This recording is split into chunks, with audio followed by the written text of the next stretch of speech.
Welcome to Positive Recovery MD. If you're listening, chances are you want to create happiness around you and thrive in your life.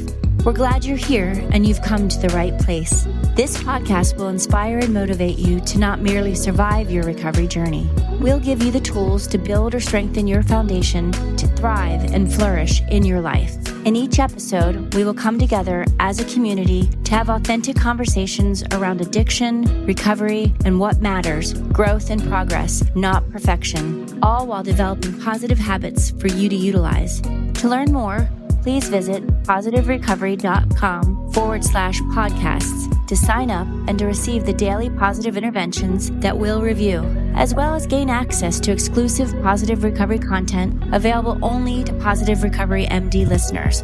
All right, let's get started.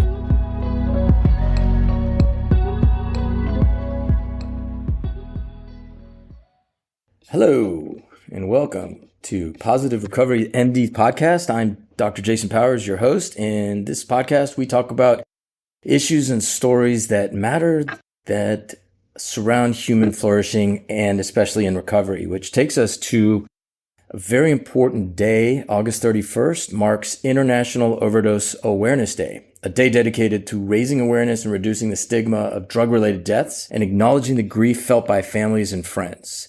Let's start by understanding what an overdose is. An overdose occurs when somebody consumes a toxic amount of a substance, whether it's drugs, alcohol, or medication. And this can lead to severe health complications, including death. While this seems straightforward, there's a lot of misinformation out there. Like, one of the biggest myths is that overdoses only happen to people who are long-term addicts. I mean, the truth is anybody can overdose, even if it's their first time using or touching a substance, or if they're taking prescribed medications incorrectly. There are cases of first responders that are touching fentanyl and having overdose situations.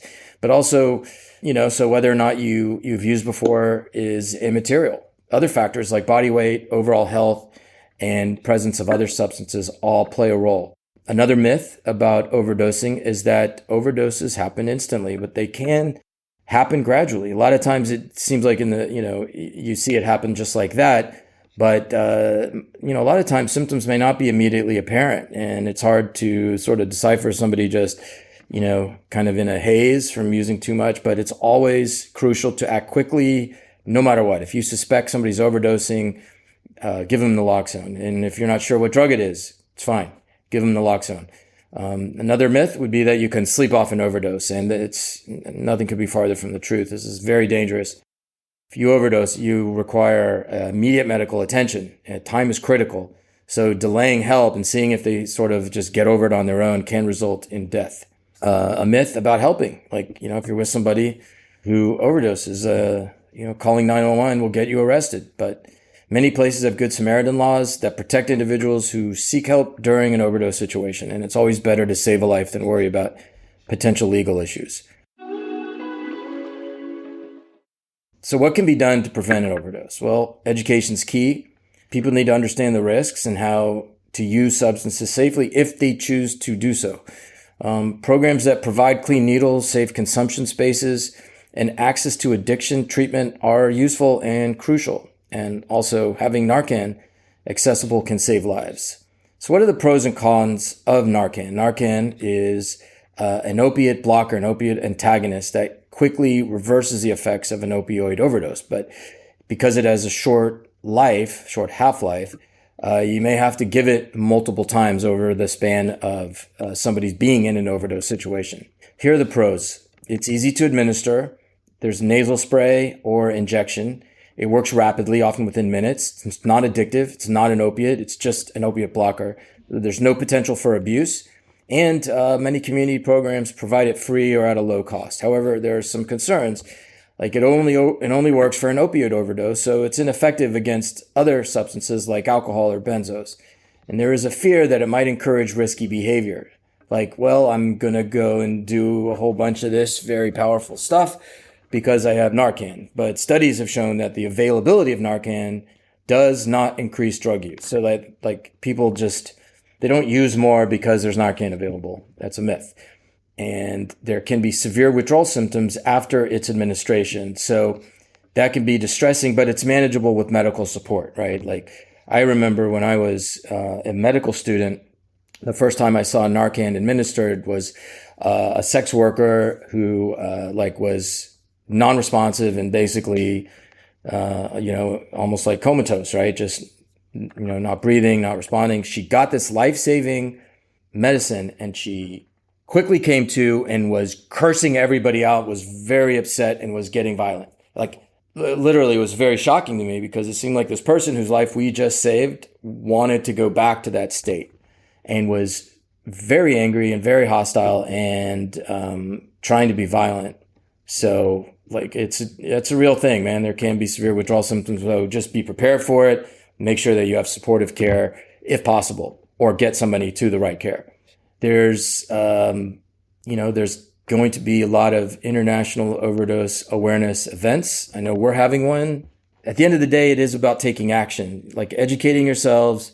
Where can I get Narcan? What education could I give others? Embracing harm reduction initiatives because they are policies that save lives. And if you or someone is struggling with substance abuse, reach out for help. If not with us, with somebody, there's resources available and, you don't have to face this alone.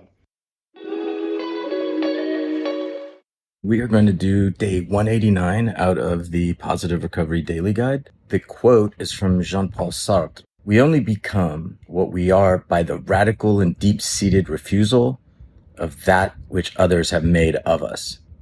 Addiction is still poorly understood. It's a biopsychosocial, spiritual disease. The illness affects bodies, emotions, spirituality, relationships, and, addiction leads us to engage in unsavory behaviors. It's easy for others to judge addicts as rejects with low moral character. These judgments are typically held by those who have not yet sought out knowledge of the true nature, or perhaps it's due to resentment or apathy, denial, or simple ignorance. And ignorant judgments, though painful, are not true.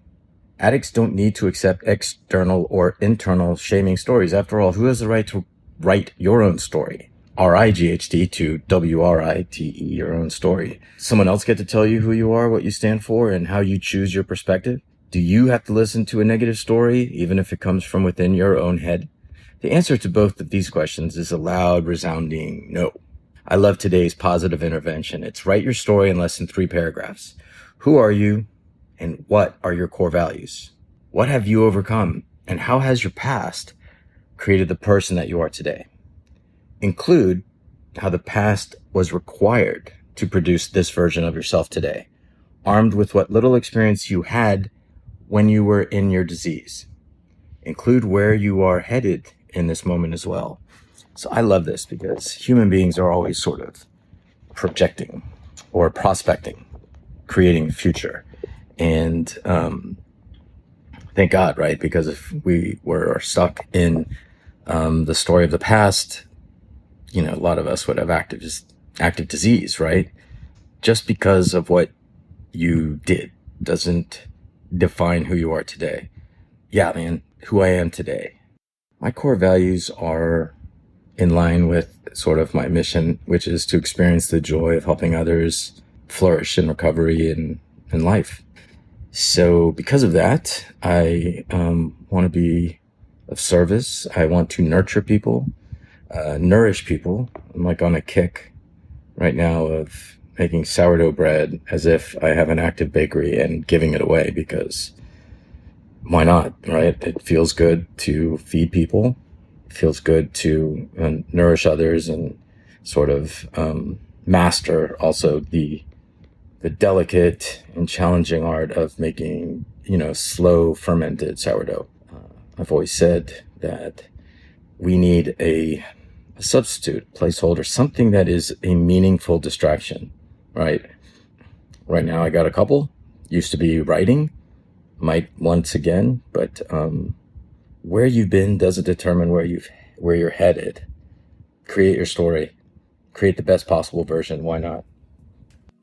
And remember, this isn't a dress rehearsal. Be good to yourselves. Be good to others.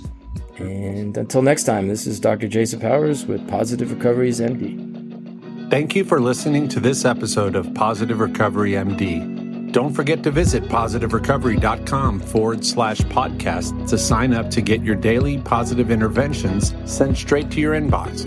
Be sure to subscribe to Positive Recovery MD on Apple Podcasts or wherever you listen to your podcasts to receive an automatic download when a new episode drops. And as always, if you or someone you know needs help, visit positiverecovery.com or call 877-4-SOBRIETY. That's 877-476-2743. Our why is simple. We care. We are here to help.